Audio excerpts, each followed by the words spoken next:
All right, streams coming back online. Sorry for the interruption, guys. You can literally blame Microsoft Windows 10 1903 update and Microsoft for Skype.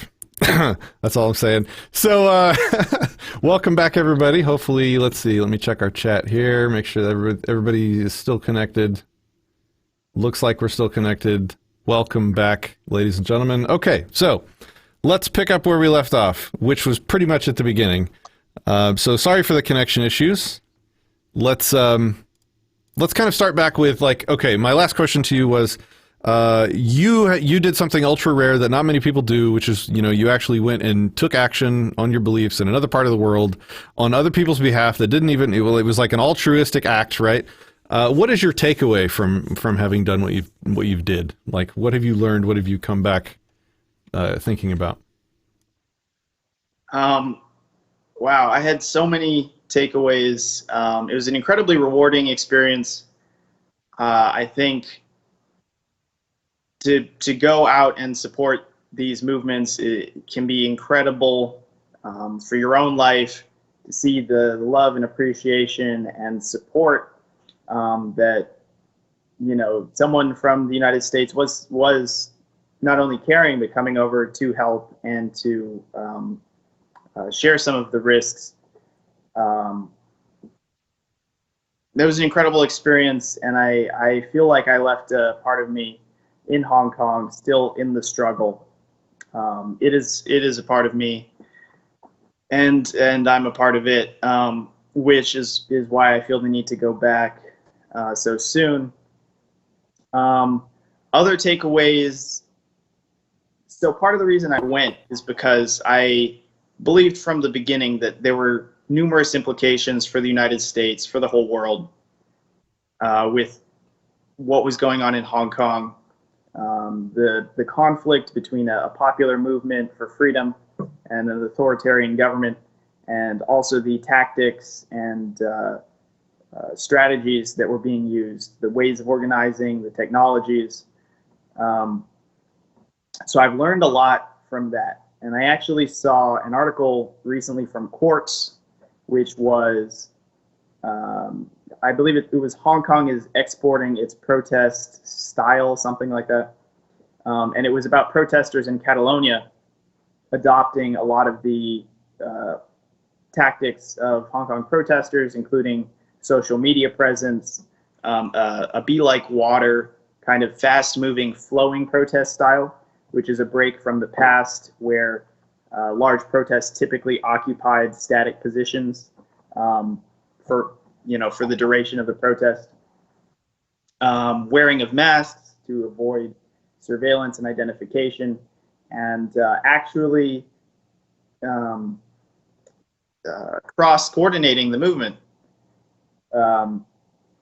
The Catalonian side and the Hong Kong side, they've been waving each other's flags. There's actually a dedicated Free Catalonia rally in Hong Kong on the 24th. And that kind of international solidarity, I think, is the only way that you can win movements like this. You have to have the support of the whole world, especially when you have a complete lack of weapons, to be able to overcome the disadvantages fighting against these very powerful, very resource-rich authoritarian governments. So I learned a lot that I can help, potentially other movements with. I had an incredibly rewarding experience helping people on the ground. I really think, in life in general, people should just go for things. I think that's something we hear a lot, but may not necessarily act on. And I think those were my main takeaways. Yeah, so what I was saying earlier, I was when we were interrupted was let's talk about the media now. And so the impression that I get from those areas is that it's very sort of unsafe for Westerners to go visit if they plan on sticking their head up. so to speak, and that's just with like normal like speech, like saying things that maybe would be out of place or whatever, much less actually helping, some kind of action on street activism, action against the government. Like certainly that just, to me, what I know, it just seems like an incredibly dangerous thing that would get you thrown in a gulag or whatnot. Is that impression accurate? I mean, you made it back fine, right? Or were you lucky? Like, what are your thoughts on that?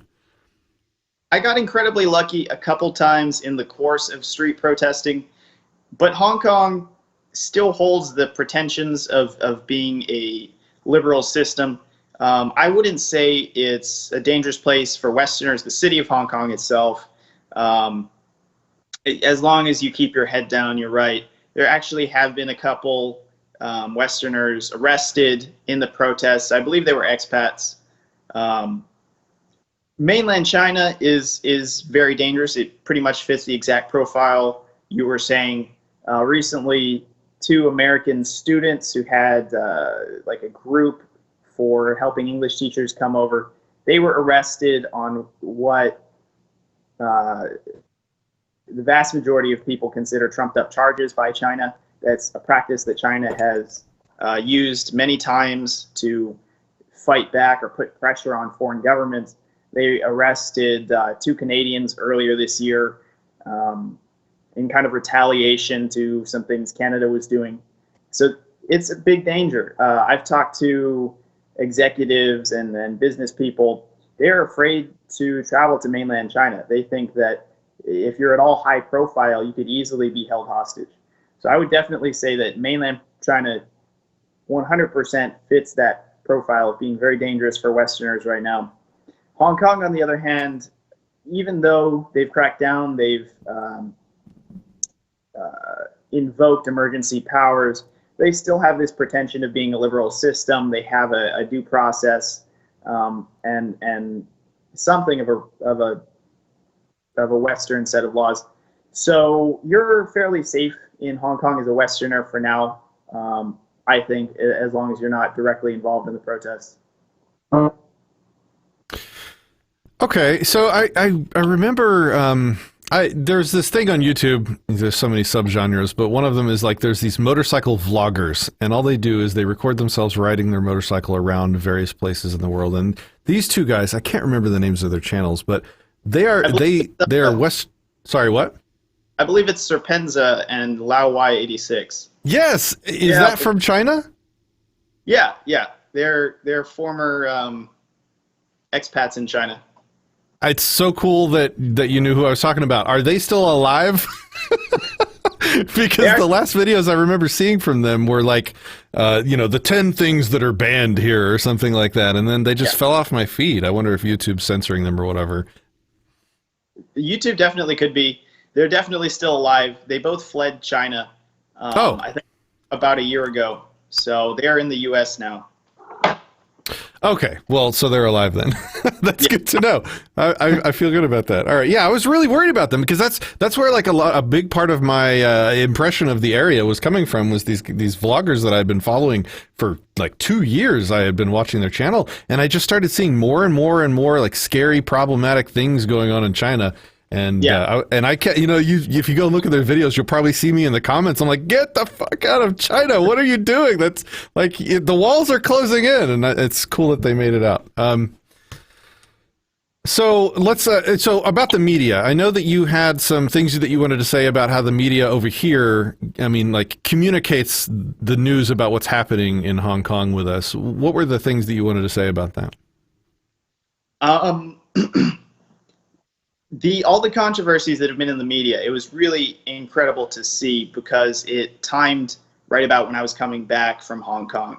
So it definitely felt like the movement, the struggle was following me home, and people were really getting agitated. They were waking up to the situation. What happened with Blizzard, where they banned a pro gamer and took away his winnings for a very short pro Hong Kong speech, and what happened with the NBA, where they took the general manager of the Rockets and they told him, you have to take down this pro-Hong Kong statement that he made on his personal Twitter feed. And then the controversy that followed up with LeBron James being very tone deaf on that. And then some others that people may not have necessarily heard about, like Vans, who had to design a new shoe competition. And the leading design was a Hong Kong protester design. It was a shoe with artwork depicting Hong Kong protesters on it. So Vans pulled that out of the competition. There was a Tiffany ad that got caught up. Some other ones that flew under the radar. Apple's Safari private browser shares data with Tencent, the massive Chinese media conglomerate. And another one is that I've been trying to spread around is ESPN had a segment about the controversy with the NBA in China. And they showed a map of China that is a Communist Party propaganda map. It shows an outline of China. It includes Taiwan. It includes a pretty big part of India that China, it's controlled, it's occupied by India, but China claims it shows that as being part of China. And it shows this thing called the 9-dash line, which is 9 dashes like an outline around the entire South China Sea. So people may know that's a major source of international tension, is China is claiming this entire sea, which is an unprecedented thing. It threatens Vietnam and the Philippines, who also, within that claim is their territorial waters. I was thinking about. Sorry, go ahead. Oh, the last one that I can think of is Abominable, which is a DreamWorks animated film about a Yeti.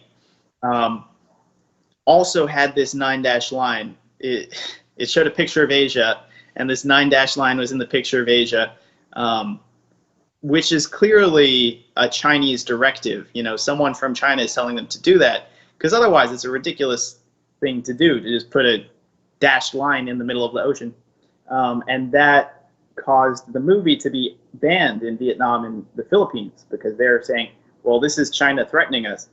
So yeah, all of these controversies have been in the media right as I was coming back, and that was really interesting to see. And it's nice because I think those missteps are getting people more involved with what's going on in Hong Kong and China. Yeah, and so I'm a gamer, right? And a lot of the games that I've played over the past several years, hell, my entire life have been Blizzard games. I was way into all of the Diablos, hundreds of hours of my life. Overwatch, and then most recently Heroes of the Storm. These are their kind of big titles, right? And Yeah. And Hearthstone is the game that you were talking about that the player was in a tournament for and then was punished. And so I have followed, I feel like I was in on the ground level of Blizzard Entertainment, and I have just watched them just devolve into yet another social justice activist corporation. This started years ago with even before Overwatch, but it was highlighted with their game called Overwatch, where, every single character in that game is from a different location in the world, and it's overtly, forcing this inclusivity narrative, and they'll turn a character that was never gay before, suddenly he's homosexual. I'm not saying there's a problem with this. What I have a problem with, I don't have a problem with a rainbow of characters from all over the world. That's fine.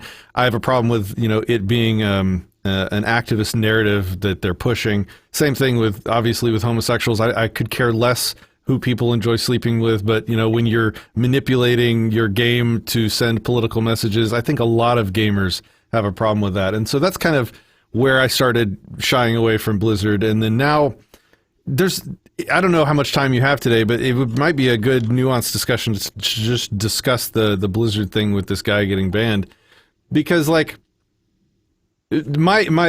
kind of headline opinion of it was that if I run a company, there's kind of two forks in the road I can take as far as the decisions that I make. I can try and make my company apolitical and to appeal to the broadest audience globally, or I can try and make my company some kind of activist company. And I feel like you kind of have to be one or the other, because if you're trying to be an apolitical, neutral company that sort of just appeals to everybody and doesn't make any controversial statements and doesn't take a moral stand on any hot topic of the day politically, it's like that is sort of a defense in and of itself. You can be like, look, we have a policy that we have always abided by that says we're not going to take opinions on these topics and these current events and these moral issues that are popping up in the news day to day, moment to moment. And that seems fair. Like, look, we just want to make video games. Can I just make video games, please? Like, that is a strategy that I think, a valid, fair strategy that a company can take. They can just, be that neutral person. But Blizzard hasn't done that. They have spent years and years now taking stands politically and pushing agendas of their own. They are very much an activist company. And so when they have this agreement with their players in this tournament to not do what they do, and then one of their players breaks that, I mean, granted, like I cannot argue that the guy did not violate the contract that he had for participating in that tournament. It was very clearly worded, as I read the clause in the contract that everybody was talking about. It was very clearly worded that they didn't want their players to make statements that would troll or would upset part of their audience. And this guy definitely...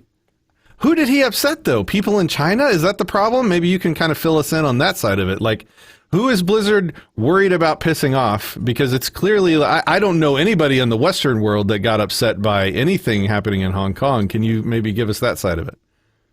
Yeah. But with the contract, the takes that I've heard are a little bit different in that the way it was phrased, it can potentially be interpreted to mean anything, right? Like, what is offensive to the audience? So there's potentially no way to avoid running afoul of that if Blizzard wants to say you offended somebody. But in terms of who it offended, it definitely did offend mainland Chinese, which is, a massive, over 1 billion person market. The mentality that is indoctrinated into the mainland Chinese people is that the government of China is indistinguishable from the country of China, which is indistinguishable from the people of China. So to say anything that is critical of any of those Chinas or casts it in a negative light is to insult all three. It's like a massive groupthink where like everyone takes anything personally. Like any attack on anything government or country is a personal attack kind of thing. Well, much like the hashtag Americans I've been dealing with on the Facebook page recently, actually. Yeah. So I'm familiar.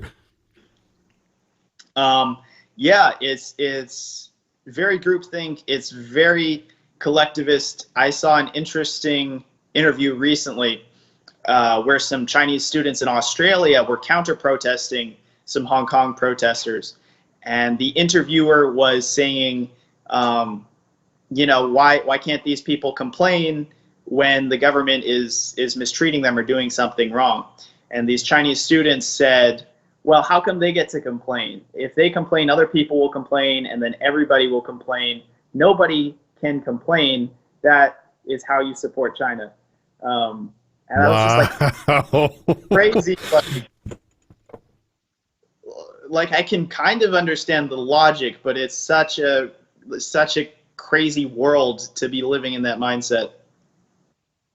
Yeah, that's incredible. So Cotblock Hot Springs asks, what apps do the protesters use and why? Yeah, that's a great question. That's been a huge part of the movement, of its implications for the future, is the technology used to organize. So the Hong Kong protesters primarily use 2 apps. One is Telegram. Telegram is a great app. Many tech people in the US have been promoting Telegram since it launched, I think, in 2014. It was created by 2 Ukrainian brothers. Basically, this was in the midst of the Ukrainian conflict, the separatist violence going on.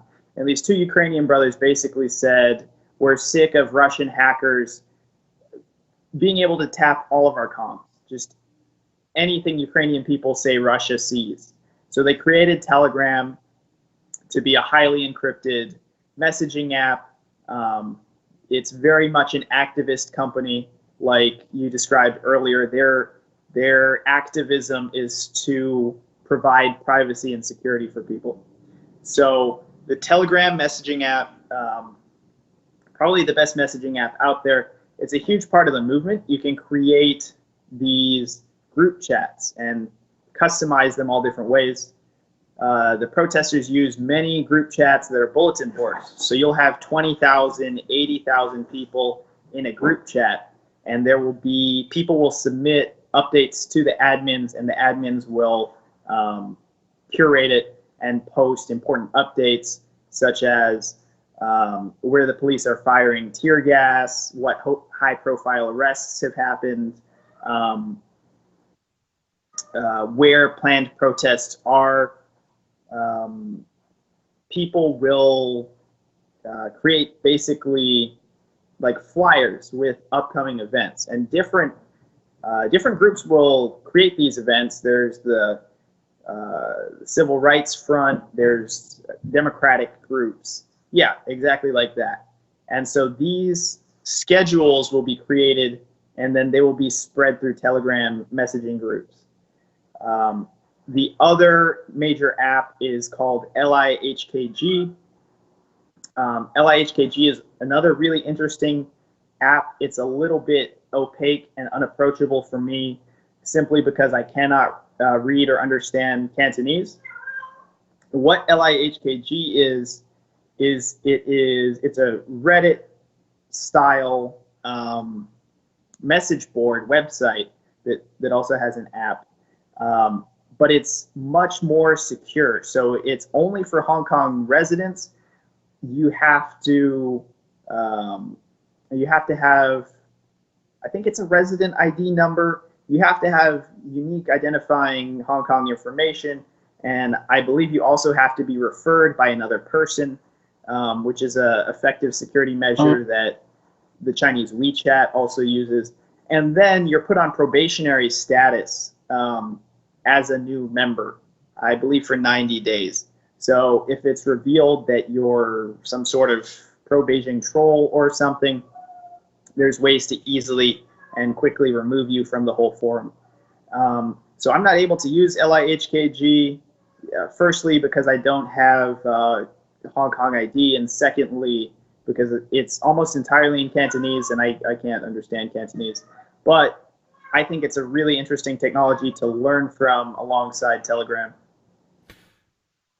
Yeah, it's been fascinating to follow these Telegram groups. Like right here, we have a timestamp. Two water cannon vehicles are spotted heading towards Central from Western Cross Harbor Tunnel. Like this is tactical update information that goes out, instantly encrypted in a hard to censor way. This is so fascinating to watch. Yeah, absolutely. It increases everyone's involvement in the movement. It crowdsources all of the intelligence. It allows the individual protesters to be so much more sophisticated and informed, because it's kind of this situation where when one person knows something, everyone knows it. People are connected in their experiences, what they're seeing. If someone sees some police brutality and they can catch a video of it, they can share it and everybody will see it very quickly, like within the hour. So that has been an incredible thing. I think that is definitely a sign for the future, is these high operational tempo movements. It's not like spreading around flyers, we're going to meet at this march in a month, and it's going to be for however many hours. Instead, it's every hour there's updates. Every few minutes something changes. Yeah, like here's a status update, with like a list of a bunch of roadblocks and where they are, and then there's like meme warnings of smoke, like tear gas, with like a little cutie little cartoon character. It's like first of all, it's fascinating because it's just a wildly different culture, so the way that they kind of communicate is just different. But it's been really interesting to watch. Like this guy's nice and bloodied.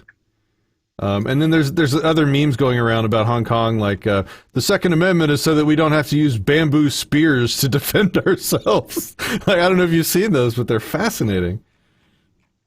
There's Yeah, been like images of street protesters using a bunch of bamboo to set up their own barricades and spiked barricades and stuff like that. right. The actual fighting has been interesting because it's very like primitive hand-to-hand fighting kind of things with throwing and shields and yeah, it's very different. Wow. Well, again, so you're planning on going back to this. Let's talk about that. Like, what's your motivation? I'm just going to kind of browse through these Telegram groups while we chat because this is just interesting information. But Absolutely, and I'm so happy you're in there. I'm so happy that other people that I have recommended to get in there have joined. It's incredible window. It's a movement, just like you were talking about. In terms of going back, initially I wasn't sure that I would be returning. I thought it might be a one-off thing. I definitely wanted to be there and protest, but there's a lot of things going on in the world, and there's other things that I want to do. But once I was plugged into the movement, once I was, with these people in the streets, hundreds of thousands of people, all sacrificing, all risking their lives, it was very different. I feel like I left a part of me in Hong Kong. The movement is going on. People I know are still in this life and death struggle, this existential struggle for their rights.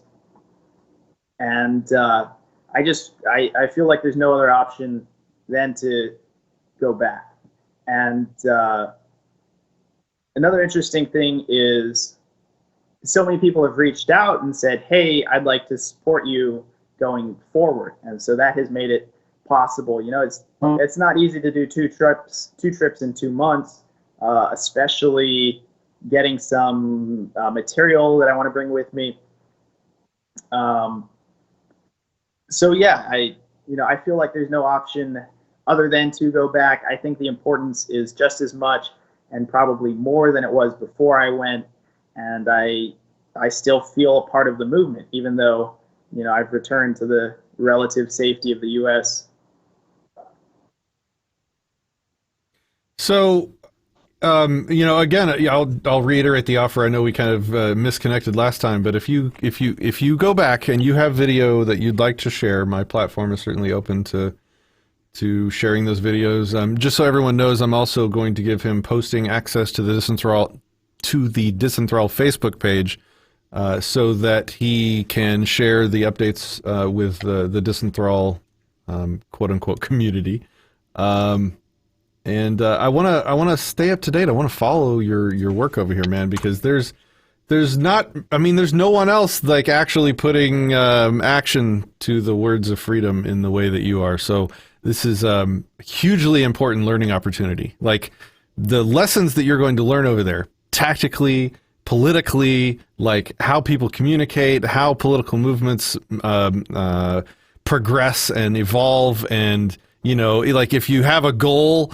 How does a massive group of people that are kind of sort of amorphously groupthink communicating via Telegram, how do you keep them moving in the same direction? Is there a group of organizers that are quote unquote more at the top or kind of, directing things? That's a good question, actually. Is there a hierarchy happening or evolving from this, even informally? And what does that look like? Is there a group of people, even, like I said, informally or just trusted people that are coming up with ideas, calling the shots in a way, or making suggestions? Like, how does that work? Yeah, that's a really good question. And I get this idea from a lot of people who've reached out to me in the West that there has to be some leaders, right? There has to be some leadership. I had an individual from Tennessee who said, hey, I work with a anonymous affiliated hacktivist group. Can we talk to someone in charge? And I said, look, there's no one in charge. It's this incredible thing. It's completely flat and hierarchy-less. Even people that the media likes to talk to, and people who've gone before Congress, there are individuals like um, Justin Wong and Denise Ho and some others that have been in the public eye. These people have respect, but they don't have any leadership or authority. They could call for whatever they want, but if people don't already agree with that and want to do it, they're not going to. And in fact, many of them, don't even have necessarily positive feelings of looking to them for leadership. The way things are organized is that there are small, more traditional groups, by which I mean things with a membership and you go to meetings and things like that. Democracy groups, civil rights groups, and they will plan a rally. And their planned rallies are usually tiny, such that they expect, maybe 2,000 of their members, which actually is quite significant if you compare it to things in the U.S. But they will expect, maybe 2,000 of their members to come out, and they will bring like a microphone and a podium, and that information will be spread through Telegram and LIHKG.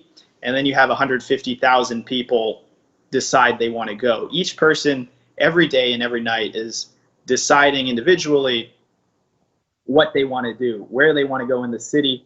There's frequently, basically always, there's multiple protests, like 18 different sites where people have decided to gather, and people will individually decide where to go. Even if they live across the city, maybe they want to go downtown because that's where all the luxury shops and the tourists and the bankers and everything are. Or maybe they want to stay close to home and build barricades in their, to protect their own neighborhoods. It's really an incredibly flat thing, and it is a huge advantage, but also, in some ways a disadvantage, which has been pointed out, that there's no leadership and authority. No one can say, well, I speak for the protesters, or even I speak for this sub-faction of the protesters, because there aren't even really sub-factions. It's very non-ideological. People have their different political beliefs, but it really doesn't come into play, and it has not created any factionalism whatsoever, which has been incredible. There's not what the socialists want, and there's not what the monarchists who want to rejoin Britain want. Everyone's very united. There's one conversation, and it hasn't broken down into subgroups at all. My theory on that is actually that it's having leadership that allows those subgroups to form. It's having representatives that can say, well, our ideology wants this, or our ideology wants that. When it's everyone on equal terms, I think that has allowed for a lot more complete unity and single-mindedness in just getting these 5 core demands.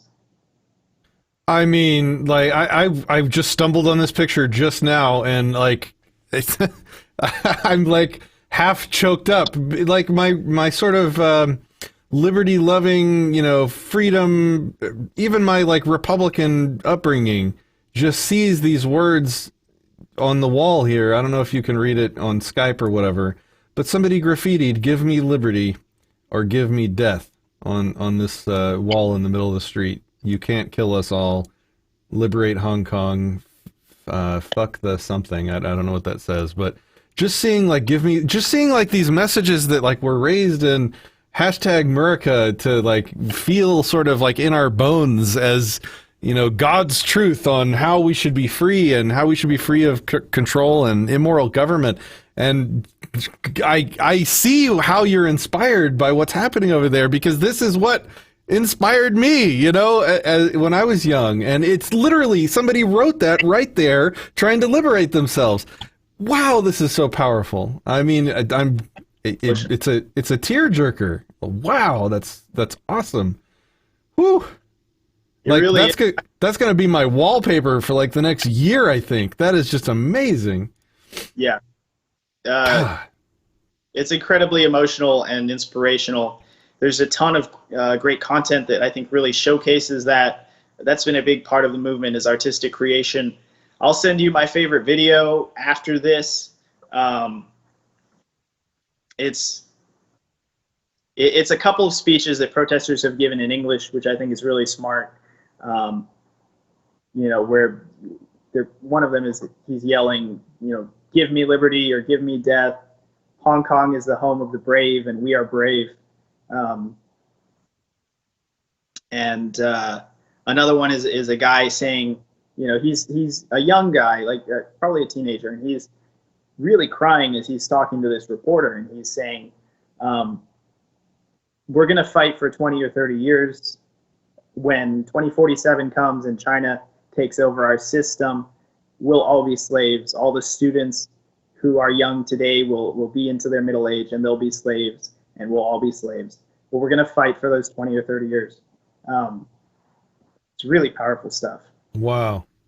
Yeah. I mean, like I said, this is like this is our opportunity, our brief moment to like learn from somebody else doing it before we have to do it. Because yeah, I mean, it's easy to see how we're headed in a direction that things are going to have to be resisted someday, at some point, at some time. And this is an incredible learning opportunity to see how a modern sort of resistance to tyranny can be mounted. So is there? I mean, we've kind of briefly talked about the technology being used. Are there anything else you can talk about in terms of like just general tactics, or what works? Like you said, the old school protest technique was, you'd go chain yourself to a tree, or do a sit-in at the college, the college president's office or something. So how is this different? What's working, and how does it work? What's the mechanism that it works through? Yeah. So the core tactical and strategic change, I think, revolves around this philosophy called be water.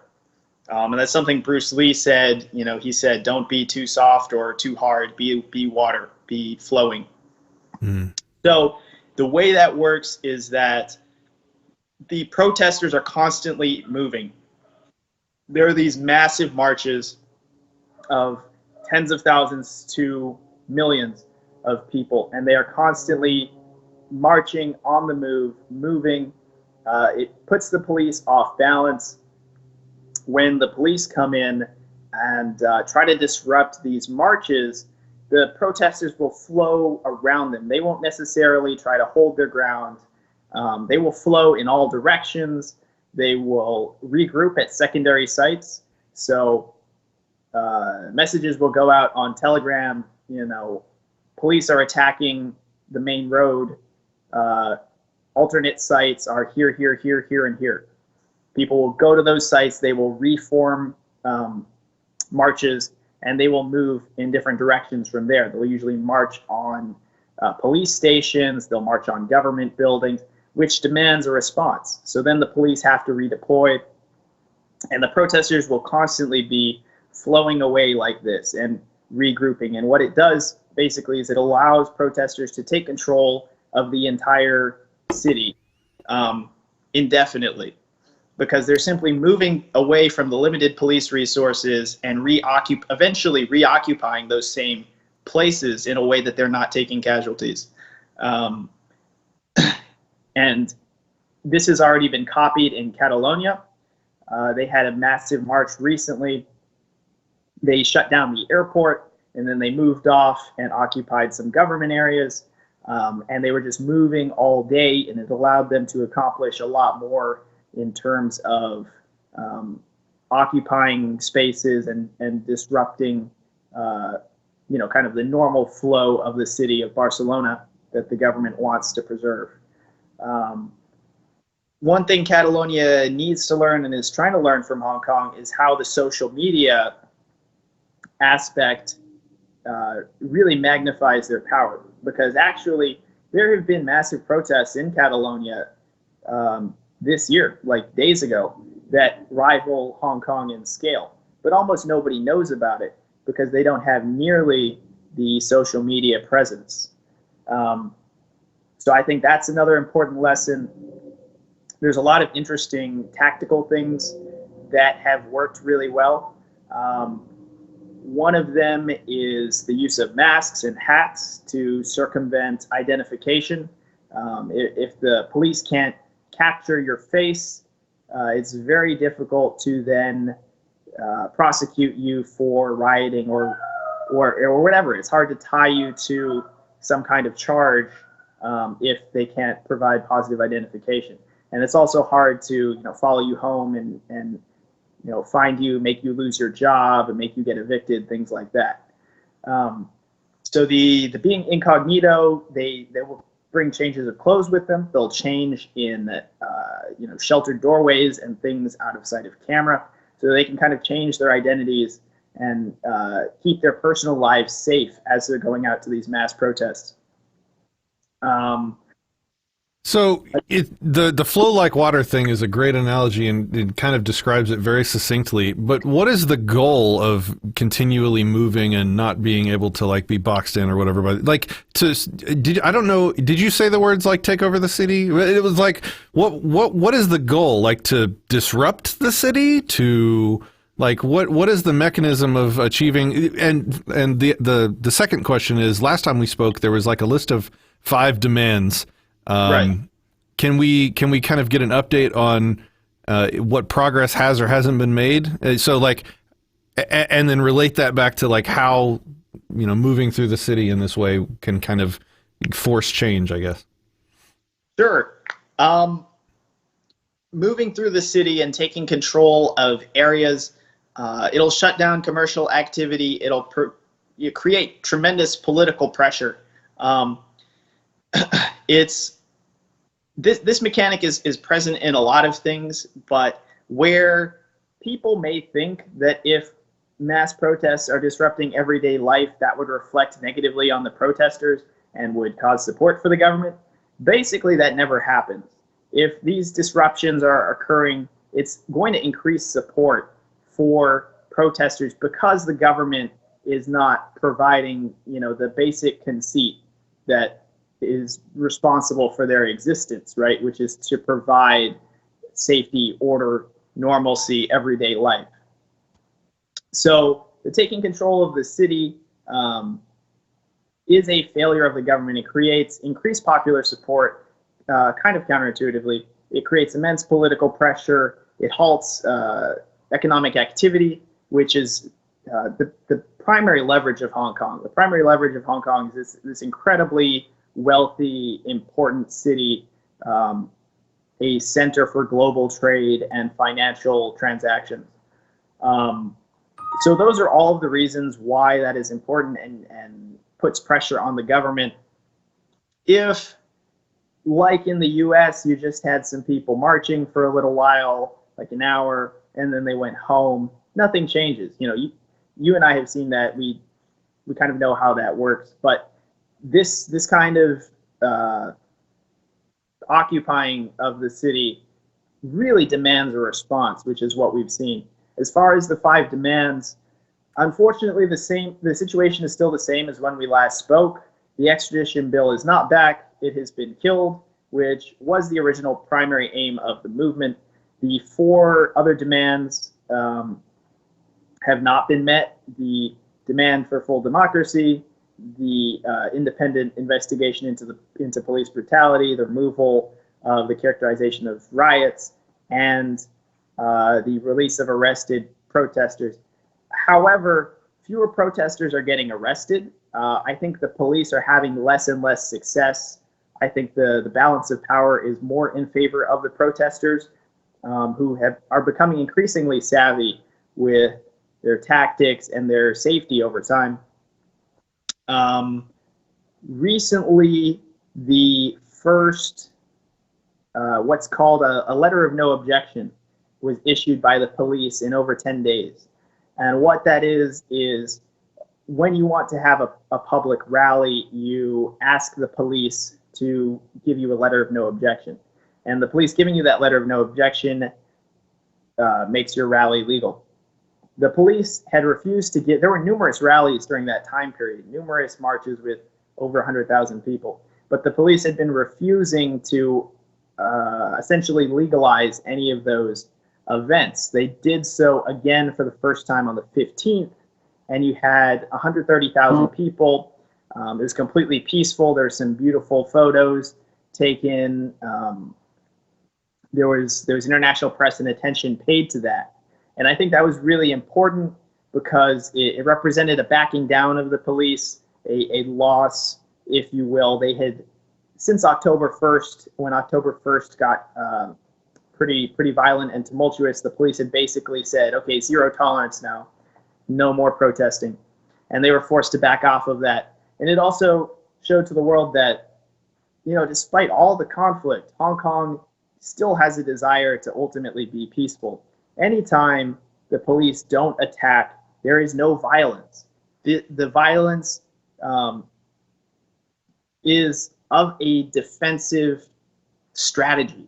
A lot of people don't understand when they see protesters, running over and hitting the police with sticks or whatever, how that can be defensive. But for me, being someone who's in those marches, there are a huge number of everyday people who really will not and cannot be violent. You're talking about pregnant women, children, elderly people, people from everyday life that simply don't have the will or desire. You're talking about 100,000, 200,000 people who are there peacefully and who are pretty defenseless. And so the responsibility of the frontline protesters, the people who you'll see in, padded armor with shields and sticks, is to protect that main body of 100,000, 200,000 people. And the police have been using very non-standard riot control tactics, which is to say they have been unnecessarily violent and counterproductive. Normally, you want to disperse crowds in riot control. Your objective is to just get them to leave the area. Although that actually doesn't work well in Hong Kong because of this be water strategy where people will just regroup and be everywhere. But what the police do is that they will attack the march from a flank. They will try to cut off and surround a group. They'll beat them up. They'll hit them all with tear gas. Ultimately, they won't arrest very many of them. The people who get arrested are the weakest and most vulnerable protesters. They're young teenage girls. They are, older people. Everyone will be detained. They'll be beaten. They'll be subjected to violence, and then most of them will ultimately be released, except for the handful they decide to arrest. So to prevent that from happening, when the police come and try to surround groups of protesters, then the frontliners have to go out and delay them. And they'll do that with Molotovs, with sticks, with barricades, with shields, umbrellas, and all of that. So we've been getting a lot of interesting, fascinating comments. So let me just try and go through some of these here and see if they spark any good thoughts from you. Let's see. Hey, Cop Block, Texas here. Hey, good to see you. Welcome to the stream. I wonder if the protesters throw their umbrellas with an atlatl. That's awesome. Let's see. A lot of comments on the strategy that you were talking about. Decentralization. Talking about how militias should be organized that way here. How was the facial recognition over there was a question. So my understanding is that it's widely used. I don't know the details on how effective the technology is, but it's definitely a major fear and concern of the protesters, and a lot of time is spent trying to circumvent that. Recently, they've started cutting down security camera poles, which I think is brilliant. I think that's great. There is an innocence to most of the Hong Kong protesters. They just last year, these people were just normal people. They don't want to commit crimes. They don't want to commit vandalism. They don't want to be violent. So there has been an evolution and escalation as they realize different things are necessary. And I think they've just recently become willing to fully destroy these cameras. Previously, they would spray paint them. We've seen that since about a month and a half ago. I That's mean, really hard. just look at this photo. Like, these Yeah. are epic. This is epic stuff, ladies and gentlemen. It's Wow. incredible. I recommend everybody go and follow it as much as they can. God, it just pulls at the heartstrings, man. That's amazing. It really does. Whew. So Back Alley Philosophy, contact me on Discord. I'll see if I can hook you up. I'm not familiar with FNet or the project you're talking about. Let's see. Another thing is laser pointers. There's been mass use of laser pointers within the movement, which I think have been pretty effective. They are used to blind drones. There's a lot of police drones. They've been used to blind helicopters. The Hong Kong police have military-grade helicopters, much heavier stuff than you'll see here, which will do surveillance and have been accused of dropping marking powders and other chemicals.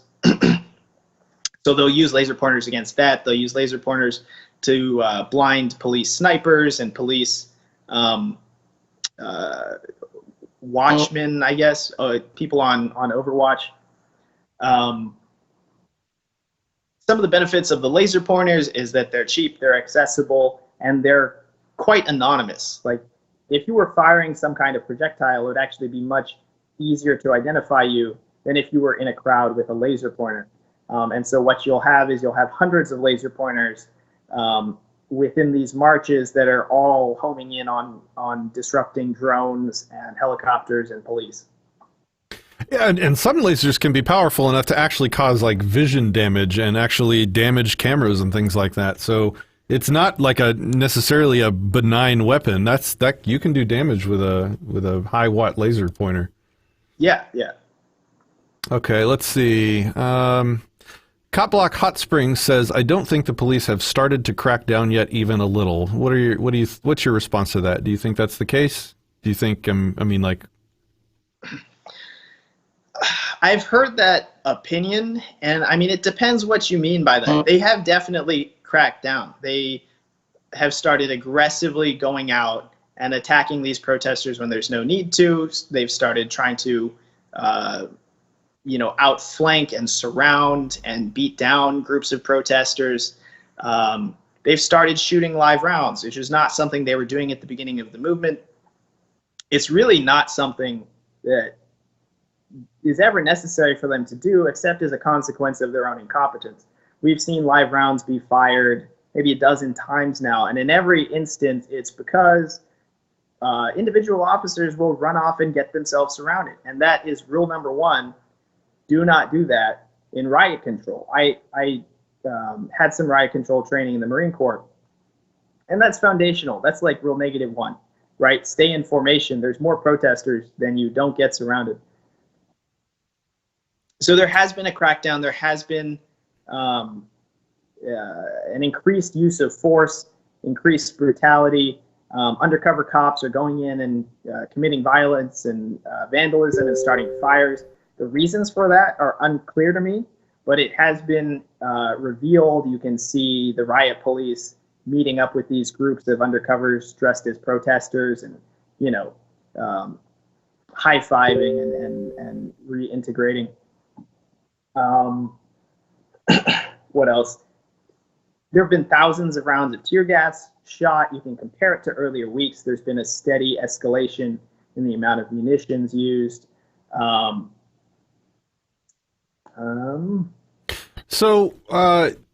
Let's see, we had some other questions. What is the female situation in the protest? Nothing gets done here because I believe the majority of women are okay with things. I don't really agree with that second part, because I think the majority of men are complacent, probably equally complacent. I'm just reading the question. This is not an endorsement. No, absolutely. I'm just responding. Go ahead. There has been incredible involvement by women. So in the 2014 Umbrella Revolution, women played basically a completely support role. They provided medical care. They carried materials like water bottles and bandages and things like that. they were very much in a support role. But this movement is completely different. You see a lot of women on the front lines. Some people have estimated that there may be more women on the front lines. And when we say women, we're talking about girls, primarily girls like 15 to 26. They're I'm not sure why that is, but there has been talk about the evolution of the stereotypical Hong Kong girl, because Hong Kong has been an affluent place for a long time.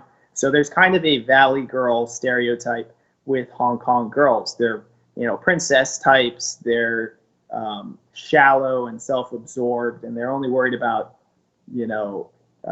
trendy food and nice clothes and jewelry and all those things. But there has been this discussion in the media and among the protesters that basically that stereotype has been obliterated, because young women have been on the front lines. They have been among the heaviest casualties. A young protester was shot in the eye. That caused a big eye patch covering your eye protest thing for several weeks. They're suiting up. They're going out there. They're building barricades. They're running comms. They're, getting in the police's face with sticks. So yeah, that has been an interesting aspect. And the young women that I talked to, and I kind of asked why they were so involved.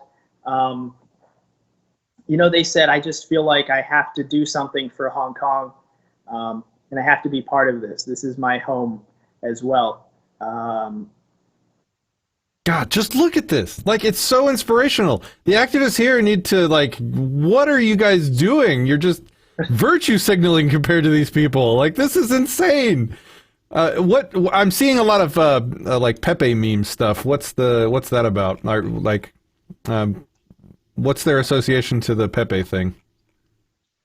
So I think most of these people who are in the protest movement were not very politically involved prior to the movement. And so you've seen the appropriation of a lot of symbology from different sides. And I think it's mostly just because it's popular, they recognize it, and they're using it. So one is black bloc. You may have noticed that black bloc is the color scheme of the protests. People dress in black, their flags are black, their masks are black. So they've kind of appropriated, the aesthetics of the black bloc, but they're not, the vast majority of them, they're not really black. They're not really anarcho-socialists or anarcho-communists. They're just fighting for their basic freedom. But they've appropriated that symbolism. Pepe, it's a big thing on That meme illustrates everything right there too. Oh man, this is so good. Sorry, continue. Yeah. So I think it was something popular. I'm sure some of the people who are informal, anonymous influencers within the movement liked Pepe. They liked 4chan. 4chan has had, probably not as much anymore, but it has had a tremendous effect, a tremendous influence on our online culture here in the US. So I'm sure it was the same and is the same in Hong Kong, to where the people who are making a lot of these memes that people share and who are not, as anonymous individuals, not as what we would traditionally think of as a leader, but as a kind of anonymous influencer of the conversation, they're the kind of people who like 4chan memes. And so that's probably how it got started and spread to become symbols of the movement. And the movement is great about adopting new symbols. They adopted Mei from Overwatch overnight, Which was awesome, by the way. Wow, yeah. Awesome. For those that don't know, Mei is an Overwatch character. She's a Chinese Overwatch character, or maybe you want to explain it. But so Blizzard is ultra concerned with the Chinese government's, I guess, current impression of them as a company and the things that they're, with the guy in their tournament, saying "Free Hong Kong" on their live stream, that puts them at odds with the Chinese government, inside of which, that country, they want to sell a lot of their video games. And so what an amazing troll to use a character from one of their games to be a symbol of the movement against China. It's an amazing troll. genius level, 1,000 IQ stuff. Yeah, that was awesome. And I think that again shows just how agile the movement is. Because within a day, there were hundreds of May memes. May wearing protester attire, May with "Free Hong Kong" on her clothing. Um, to speak to Blizzard, just briefly, I think a lot of people don't realize the vast tentacles of Chinese mega corporations. So the company Tencent, which owns League of Legends, which does a bunch of stuff under their own name, they own a 10% share of Blizzard Activision now, which is amazing. And my understanding is that they own significant shares of every major video game publisher. Americans are a lot more hesitant to invest in video games and take risks, and the Chinese are willing to do so because they see the political and cultural opportunities there, not just the monetary return on investment. And the movie studios are the same way. AMC, I think, is wholly owned by some Chinese company, and you saw it in DreamWorks with their kids movie, which had a Chinese propaganda map in it. What's the Winnie the Pooh meme connection? I've seen Winnie the Pooh and I don't get it. I guess I haven't been told about that one. Yeah. Basically, some mainland Chinese young people, students, at one point said Xi Jinping, the supreme leader of China, looks like Winnie the Pooh. So it became a meme first on mainland Chinese internet. People would share pictures of Winnie the Pooh when they meant Xi Jinping, and it was this parody, kind of taking shots at him. So Xi Jinping, who doesn't like being made fun of, he actually banned Winnie the Pooh's name, all his imagery. Oh, that is the last thing you want to do. Oh, no. So consequently, the whole rest of the world that wants to make fun of Xi Jinping, they make sure to never let that die, that he is Winnie the Pooh. Yeah, you're inviting the entire world to use that against you for the entire rest of your whole life. That's amazing. Yeah. Somebody says people don't think that children were there during the U.S. Revolution, and somebody else says, well, children were loading muskets. Is there much involvement from younger people, like kids, or are people kind of keeping them safe? A lot of kids are in the peaceful portions of the marches, and when I say kids, I mean people younger than 14. I wouldn't say they're a high proportion, but maybe every 20th protester that you might see in a march is going to be under 14. Wow. Okay. The kids are definitely coming out. The kids care about it. Their parents care about it. Even their parents are part of the younger generation. Now we've gotten to that point. Anyone who has younger children is going to be part of this millennial generation. So the kids are under 14 are coming out. They're not doing dangerous stuff. They're not building barricades at all from what I've seen. But when you talk about kids age 14 to 18, they're a massive part of the movement. I would say probably 40%, something like that, of the frontliners, the people who are clashing, going shield to shield with the police, are under 18. So yeah, okay. That is demographic dynamic. Anthony Green asks, do you think you can win? Yes, I do. I think Hong Kong is tremendously important to the economic survival of China. I think even more than a lot of people realize. China has a lot of economic problems. They had this housing and development bubble where they built way too much stuff and they incurred a lot of debt, and no one lives there.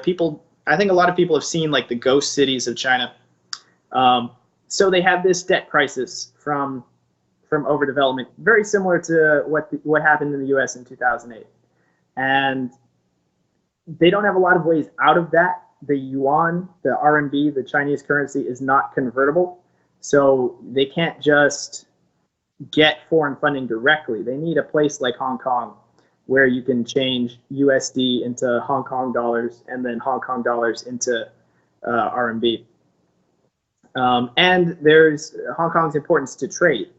The preferred trade relationship of Hong Kong is actually one of the major ways that China has avoided feeling the full pain of the trade war, because all the goods imported from Hong Kong are zero tariff. So a lot of Chinese companies are cheating by transshipping through Hong Kong. And they do that with other countries all around the world, because Hong Kong is the most economically, or has been rated the most economically free city in the world. So the vast majority of countries have most preferred trading status with Hong Kong. So I think Hong Kong is tremendously important economically, and China basically has two options. They have economic suicide, and they have make some concessions. So I think Hong Kong can win. I don't know when they'll win. And I'm not positive they will win. China is sometimes not the smartest actor. They may crack down anyway just because they're being stupid, or they may decide that their political survival on the mainland, which is one of the implications of what's going on in Hong Kong, depends on them cracking down. So I'm not 100% sure that Hong Kong will win, but I definitely think that they can win. They're going up against a juggernaut, but they themselves are an economic juggernaut. Yeah, for sure. A couple questions kind of rolled into one. What do you think this flow like water strategy, or how will the people handle when the actual police or military actually starts shooting people, or they roll tanks in the street? Like when they bring out the hard stuff, what do you think? How does this go? How does this continue? Yeah. So that scenario in itself is kind of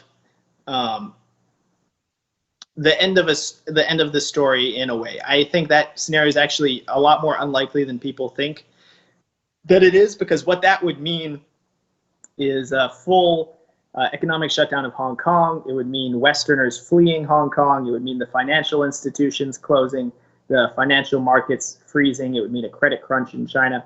I think it rationally speaking, if everyone's being rational, it can't happen, and that's why it hasn't happened yet.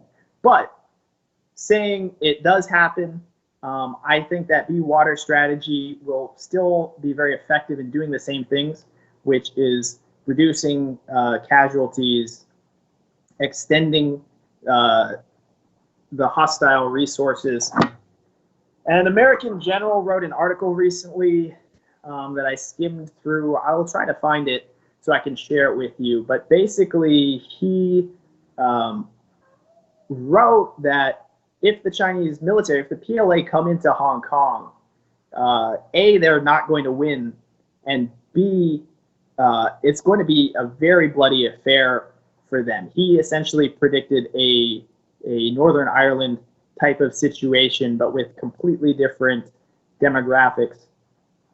Hong Kong is an extremely dense, one of the most dense urban environments in the world. Basically, it's not a place where tanks can be used effectively. People can be dropping things from their balcony, because the average apartment building someone lives in is 25 stories. You can be throwing Molotovs, but you could also be throwing glass cups, and you'll really do a lot of damage. It's going to be hard to take over and occupy these buildings, to make their way through an urban environment. It's really a perfect place for a guerrilla campaign. And unlike in Northern Ireland, where you had a minority of people, a relatively small minority of people that supported the actions of the IRA and supported them materially, in Hong Kong, you have vastly overwhelming support. I've seen that the polls suggest 80 to 85% support for the movement. So it would be incredibly difficult for the military or militarized police to operate in Hong Kong. I think a lot of people have misconceptions about how riot control works, and they think that you can just shoot everybody. But there's a reason that basically never happens, or it's never a go-to, because that dramatically escalates the situation. And the protests being like 100,000, 200,000 strong, if you take it to that level, they could pretty easily overwhelm some or all of the opposing force. The police in Hong Kong are the largest police force in the world, proportionate to the population, but they're still only 33,000 strong. If you have a few 100,000, you could overrun them without any weapons even. Wow, I mean, intense video that I found here, but I think it's important to play this stuff because a lot of people somehow just never connect the actual force used by the police against the people when resistances like this happen. Yeah, the people who say, the police are not cracking down or they're not being violent, I would invite them to watch a lot of the videos that people have captured on the ground. Yeah, I'm just trying to give people a sample while you're talking because both what you're saying and what we're looking at here are fascinating and very important stuff. This is if you guys aren't in these Telegram groups, you really, really should be. And if you look at the last interview that we did, there's links to them in the description. And after this goes up, I'll make sure that the links are in the descriptions again as well. If anybody wants to go pull up the last video, the description, and maybe paste that in the comments for the people watching now, it would probably be useful. So Cop Block Hot Spring says, so what he's hearing is that if the military comes in heavy, then it kind of changes from protest to terrorism. And I think what you mean by terrorism is more just I don't know. I don't want to put words in his mouth. What do you say to that? I mean, terrorism is a very loaded term. It would turn into a guerrilla war. It is, relatively speaking, quite low-level conflict right now. People are not dying every day. The people of Hong Kong, they have incredible bravery, commitment, discipline. They're not going to back down just because the tanks roll in. It would evolve into a guerrilla campaign at that point. Would you still be over there? I would try. I'm already concerned I'm not going to get in. I've done a lot of what I've been doing publicly, which is not the smart thing to do. But basically, my mentality is people have done X, Y, and Z and taken every precaution, and they've still, paid the price of being found out, being uncovered, being targeted. So I would rather do what I do openly and hopefully have a bigger positive effect that way. And in the event I do get arrested, that's not necessarily a bad thing for the movement. I think that could potentially be a good, positive, advantageous development. So that's why I haven't been taking the precautions that are recommended. But one consequence of that is I might be detained at the airport and sent home, and the materials I'm bringing might be confiscated. So that's a concern of mine. I think I'll get in. I'm pretty sure I'll get in. But if there's tanks in there, probably nobody's getting in. So that's a thing. Yeah, that's probably true. So, do you have family here on stateside that you're staying in touch with when you're over there? So, if something happens, they're going to know who to contact, and do you have people over here that are paying attention? Yeah, absolutely. I have plans in place. Basically, if you don't hear me for 48 hours, start looking for me because I might be disappeared or arrested or something. And I have people over there also who are looking out for me, who have my contact information so that they can, keep an eye out and also contact people. There are lawyers groups over there that do pro bono work for arrested protesters and things like that. Okay. All right. Well, we could talk after the stream a little bit, but is there anything else that you'd like to communicate with this kind of status update on what you're up to? I guess just keep paying attention. Please keep sharing, spreading awareness, keep the public eye on. That's the best way to help and protect the people of Hong Kong who are fighting for fundamental human freedom and who I believe are fighting a kind of new Spanish Civil War. It's a conflict that has implications for all of us, for the whole planet, for our rights, for future movements. Governments will be looking at, how to crush protesters, how protesters fight back, and whether they can win. The Spanish Civil War set the tone for the rise of fascism up to World War II, and I think the result in Hong Kong could be the same way, where companies, corporations, as well as governments, decide, can we get away with this level of authoritarianism? How much can we control the people? So yeah, please keep paying attention, keep getting involved. Join the Telegram groups; those are great. Yeah, it is a good reminder that not only are we watching to learn from what's going on over there as freedom activists, but governments are certainly watching what's going on to learn how to stop us. Yeah. As ominous as that may sound, it's definitely true. In fact, they're probably putting a lot of resources into studying what's happening over there so that they can learn. Patriot asks if there's other Telegram channels to follow. There's 3, I think, or there's 2, but one has a link to give you access to another one. Again, I'll put the links in the description of this video after it's posted, so keep an eye on that. I'll send you the brand new English language memes only channel. That's a pretty good one. Yeah, if you want to send it to me now through whatever means you have available, I'll post it in chat before we end the stream, just so the people who are watching can get that immediately. Oh, okay.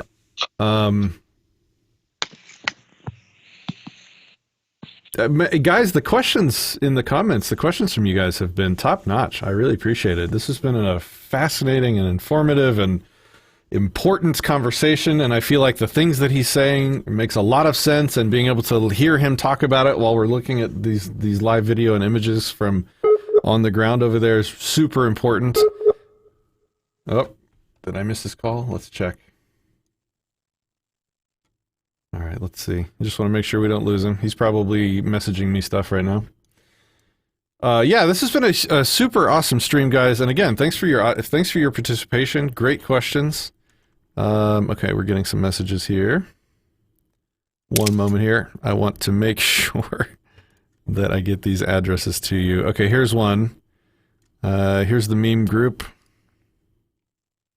Bear with me. I'm copy pasting into chat for you guys.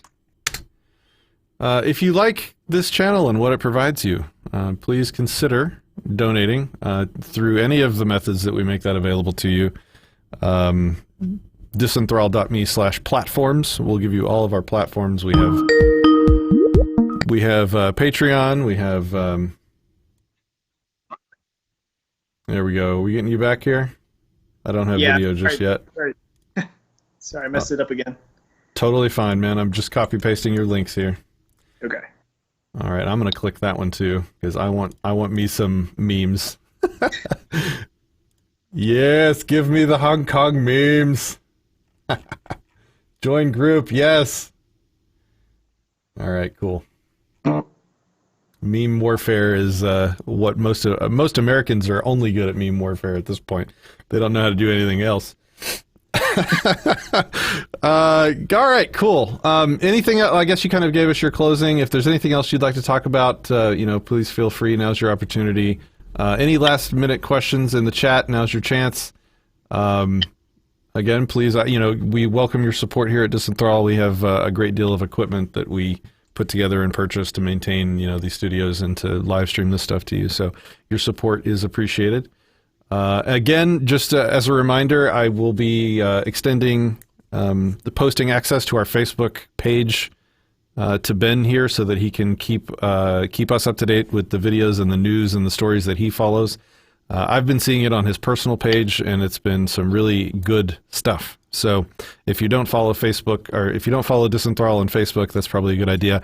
I'll try and cross-post things that he posts over to our Gab account as well as our Twitter account for those that don't have the Book of Face. So that's an option for you as well. Okay, we got, looks like one last question. Last question for you, and then we'll end the stream. What is the judicial system based on in Hong Kong? Oh, and then we just got like a blast of questions. So if you have a couple more minutes, we'll go through these. If not, I want to respect your time. I'll stick around.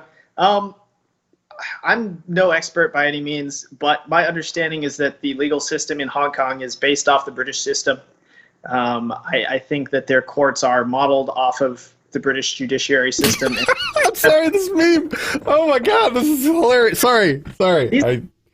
The Hong Kong creators are genius. The artists, the meme makers, the social media people. It's great stuff. Oh my god, I'm gonna try not to laugh while you continue to answer that question. Well, I love this. It shows how important we make fun of the social media side, but the social media side is so important to a modern. Oh my god. Okay, sorry. Yes. Oh. Yeah. So they've been firing so much tear gas that you can't see. It's unreal. I'm pretty sure it's dangerous. Like, it could kill someone. They're firing so much tear gas. But that was a funny picture where this cop was just kind of being weird in a massive cloud of tear gas. Wow. Yeah. Okay. Sorry. What you were answering a question? Oh, the judicial system. Yeah, I'm not an expert, but I believe it's based on the British system. That's all I could say on that subject. Okay. All right. Next one was, are you doing anything for BlizzCon? Are you asking me or him? I'm not going to BlizzCon. I probably, if I do something, it'll just be here on my channel. I don't want to support anything Blizzard does right now, in general. And that was before this Hong Kong stuff. I was kind of burnt on the company to begin with. Are you doing anything for BlizzCon, Ben? No, I'm sure other people are, which is something that you should look forward to. There was a recent thing where an activist bought 300 Rockets tickets, and he filled the stands with 300 Hong Kong protesters wearing shirts and making protest hand signs, and that was awesome. So I'm sure there will be something going on at BlizzCon. Every day says you're posting links to the feed and they're being taken off. I'm sure YouTube is doing something like that. I apologize. If you want to share stuff, this is just for everybody's general knowledge. If you're not in the Disenthrall Discord server, there's a lot of really nice, friendly, helpful, kind volunteers in there that are really good at having polite, decent people, decent human conversations. It's not like most other Discord servers that are filled with drama. I don't let that happen. That's not what it's for us. So if you want to share links and stuff, check out our Discord server. I'm gonna look at some more memes. Do we have? Okay, I think that was all. Oh, I'm not sure what Urgers are. What can be done for the? What is that? Urgers in the West? URGERS. I don't know what that is. Oh, the Uyghurs. Oh, Uyghurs.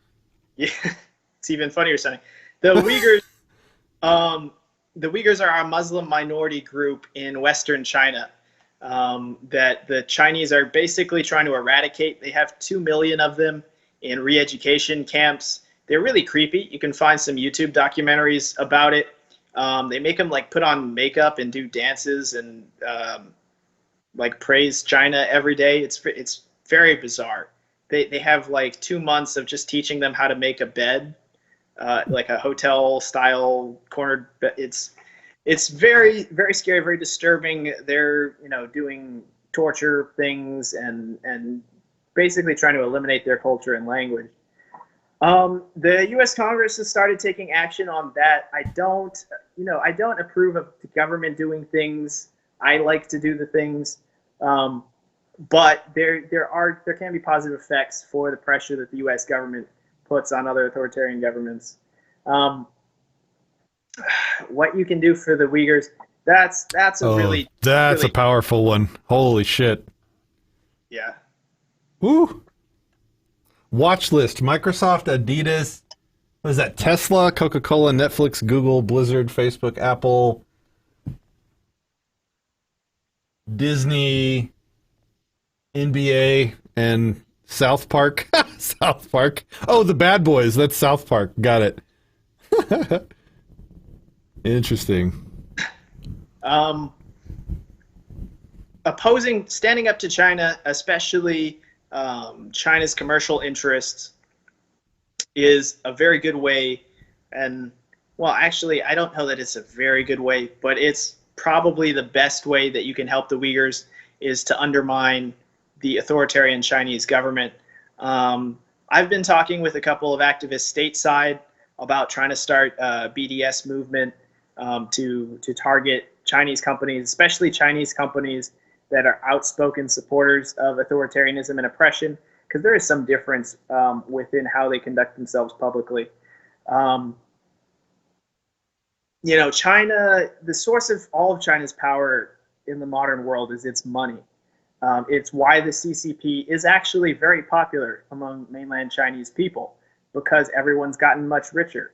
It's why there are many countries in the world, from the Middle East to Southeast Asia, to parts of Africa and South America, where the countries and even the people in the countries love China. And it's because of Chinese money and the investments that they're doing. I was arguing with a Serbian man on YouTube in my YouTube comments, and he was just, oh, I love China. China can do nothing wrong. And it's terrifying. That's just because China's been investing a lot of money in Serbia and building trains and stuff. They didn't directly brainwash him. They didn't have to do anything. Just using their money, they were able to make him this diehard China supporter and defender. They're also doing it to Italy. They're trying to break the EU to make it so that a large enough number of European countries are partisan supporters of China that the EU cannot oppose them in any meaningful way. So what we can do to undermine Chinese economic power, I think, is probably the best and only way to help the Uyghur people. You can't even go there. I mean, I can't say that I would go there just because it's incredibly high risk, low reward, but you won't get close. It's all locked down. It's militarized. They'll arrest you, before you get close to protesting near the Uyghurs. So that's a really tough one. Okay. All right. Well, guys, I think we're gonna call it there. This has been a fascinating episode, one of my favorite I think I've ever done on this channel. So, Ben, thank you for joining us for a second time with more information. And if we need to make a third and a fifth and a 10th, we definitely will. This is really important. What you're doing, Ben, is Absolutely. really important, and I would say heroic. So, thank you. Thank you, Patrick. The heroes of the people have been doing it for 135 days. I can't imagine. It's so stressful and terrifying. Absolutely. All right, guys. Thanks for watching. Until next time. I appreciate it.